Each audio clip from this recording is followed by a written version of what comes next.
ಯುಗಾದಿ ಹಬ್ಬ. ಸೊ ಹಬ್ಬದ ಟೈಮಲ್ಲಿ ಆಡಿಯೋ ರಿಲೀಸ್ ಬೇರೆ ಮಾಡಿದ್ದೀರಾ ಈಗ. ಸೊ ಇದೇ ಟೈಮಲ್ಲಿ ಯುಗಾದಿ ಹಬ್ಬ ಅಂದರೆ ಒಂದು ಕಡೆ ಖಾರದ ಅಡುಗೆನೂ ಮಾಡ್ತಾರೆ, ಸಿಹಿ ಅಡುಗೆನೂ ಮಾಡ್ತಾರೆ, ಎರಡೂ ಇರುತ್ತೆ ಅಲ್ವಾ. ಆದರೆ ಕಹಿ ಎಷ್ಟಿರಬೇಕು ಜೀವನದಲ್ಲಿ ಅಂತೀರ? ಎಲ್ಲರೂ ಬರೀ ಖಾರ ಸಿಹಿ ಬಗ್ಗೆ ಮಾತಾಡ್ತಾರೆ. ಬೇವು ಬೆಲ್ಲ ಏನೋ ಆ ಟೈಮಿಗೆ ತಿನ್ನಬೇಕು ಅಂತ ತಿಂತಾರೆ, ಬಟ್ ಕಹಿ ಎಲ್ಲರ ಬದುಕಲ್ಲಿ ಎಷ್ಟಿರಬೇಕು ಅಂತೀರ ನೀವು? ಎಲ್ಲರ ಬದುಕಲ್ಲಿ ಇರಬೇಕು ಅಂತ ಅನ್ಕೊಳ್ಳೋಕೆ ಇರುತ್ತೆ. ಜೀರ್ಣಿಸ್ಕೊಳ್ಳೋದು ಕಲ್ತ್ಕೋಬೇಕಷ್ಟೇ, ಇಷ್ಟಪಡೋದು ಕಲ್ತ್ಕೋಬೇಕಷ್ಟೇ, ಸಹಿಸ್ಕೊಳ್ಳೋದು ಕಲ್ತ್ಕೋಬೇಕಷ್ಟೇ, ಮತ್ತು ಅದನ್ನು ಒಂದು ರುಚಿ ಅಂತ ನೋಡೋದು ಕಲ್ತ್ಕೋಬೇಕಷ್ಟೇ. ಕಹಿ ಜೀವನದಲ್ಲಿ ಅನ್ನೋದು ನೋವು ಅಥವಾ ಒಂದು ಆಘಾತ, ಏನನ್ನೋ ಕಳ್ಕೊಳ್ಳೋದು. ಪಡ್ಕೊಳ್ಳೋದ್ರ ಬಗ್ಗೆ ಎಷ್ಟು ಖುಷಿಯಾಗಿರ್ತೀವೋ ಕಳ್ಕೊಳ್ಳೋದ್ರಲ್ಲೂ ಒಂದು ಪಾಠ ಇರುತ್ತೆ ಜೀವನದಲ್ಲಿ, ಅಲ್ವೇ? ಖಂಡಿತವಾಗ್ಲಿ. So it is part and parcel of life. ಯಾರು ಕೂಡ ದೊಡ್ಡ ಮಹನೀಯರು ಒಂದೇ ಸರಿ ಏನೋ ಗೋಲ್ಡನ್ ಸ್ಪೂನಲ್ಲಿ ನಾನು ಹುಟ್ಟಿದೆ ಅಂತ ಎಲ್ಲ ಹೇಳ್ತಾರೆ, ಗೋಲ್ಡನ್ ಸ್ಪೂನ್ ಬಾಯಲ್ಲಿ ಇಟ್ಕೊಂಡು ಹುಟ್ಟೆ ಅಂತ. ಆ ಥರದಲ್ಲಂತೂ ಇಲ್ಲ. ಪ್ರಕಾಶ್ ರೈ ಅವರು ಫಸ್ಟ್ ತುಂಬಾ ಕಷ್ಟಪಟ್ಟು ಬಂದಿರೋವಂಥದ್ದು ಮೇಲಿಗೆ. ಹಂಗೆ ನೋಡಿದಾಗ ಪ್ರಕಾಶ್ ರೈ ಅವರಿಗೆ ಹಸಿವು ಕಲಿಸಿದಂಥ ಪಾಠಗಳು ಏನು? ಹಸಿವು ಏನು ಕಲಿತೆ, ಅತಿ ಆಸೆ ಇರಬಾರ್ದು ಅಂತ ಕಲಿಸುತ್ತೆ. ಯೂಶ್ವಲಿ ಹಸಿವಿಂದ ಶುರು ಆಗ್ತೀವಿ, ಏನಾದ್ರು ಸಿಕ್ಕ ತಕ್ಷಣ ಹೊಟ್ಟೆ ಬಾಕರಾಗಬಾರ್ದು ಅಲ್ವಾ. ಹಸಿವು ಅನ್ನೋದು ತುಂಬ ಅದ್ಭುತ. ಒಂದು ಸ್ವಲ್ಪ ಹಸಿರಬೇಕು.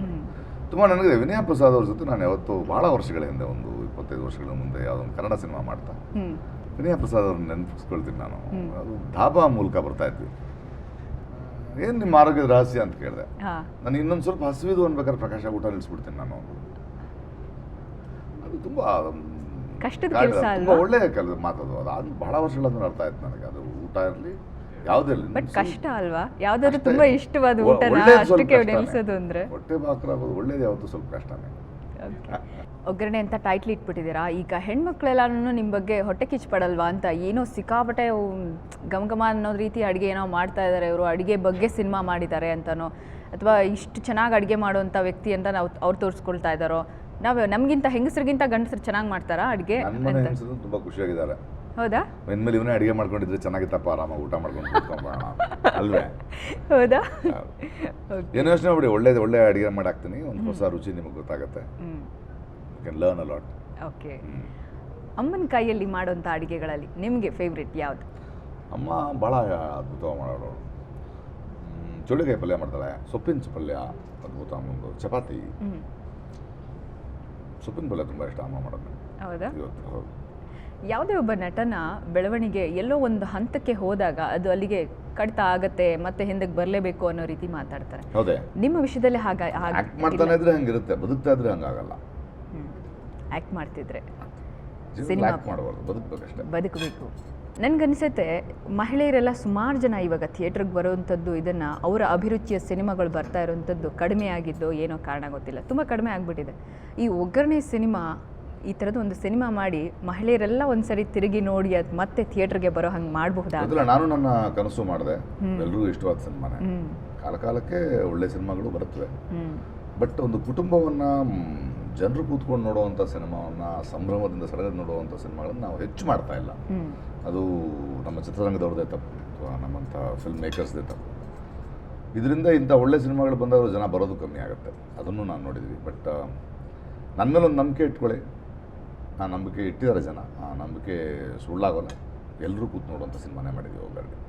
ಇದೊಂದು ಅಭಿರುಚಿಯ ಸಿನಿಮಾ. ಪ್ರಕಾಶ್ ರೈ ಅವರು ದುಡ್ಡಿಗೋಸ್ಕರನೋ ಕಮರ್ಷಿಯಲಿ ಬಿಗ್ ಹಿಟ್ ಆಗಬೇಕು ಅಂತನೋ 100 ಡೇಸ್ಗೆ ಹೋಗಬೇಕು ಅಂತನೋ ಮಾಡಿದಂಥ ಸಿನಿಮಾ ಅಲ್ಲ ಅನ್ನೋಂಥದ್ದು ತಕ್ಷಣ ನಾನು ಆ ಲೆಕ್ಕ ಇಟ್ಕೊಂಡು ಸಿನಿಮಾ ಮಾಡಲ್ಲ, ಬಟ್ ಹಂಗೆ ಹೋದರೆ ಒಳ್ಳೇದೇನೆ, ಬೇಡ ಅಂತ ಹೇಳಲ್ಲ ನಾನು. ಅಯ್ಯೋ ಒಳ್ಳೆ ಕಥೆ ಆಯ್ತಲ್ಲ, ನೀವು ದುಡ್ಡು ಹಾಕಿದ್ದೀನಿ ಸಮಯ ಸಿನಿಮಾ ನೋಡಬೇಕು, ನಮ್ಗೆ ದುಡ್ಡು ಕೊಡಬೇಕು, ಇನ್ನು 10 ಸಿನಿಮಾ ತೆಗಿಬೇಕು ನಾವು, ಒಂದು 100 ದಿನ ಓಡೋದ್ರೆ ತುಂಬ ಚೆನ್ನಾಗಿರುತ್ತೆ, 100 ಡೇಸು ಖುಷಿಯಾಗುತ್ತೆ, ಬಟ್ ಅದೇ ಅಲ್ಲ.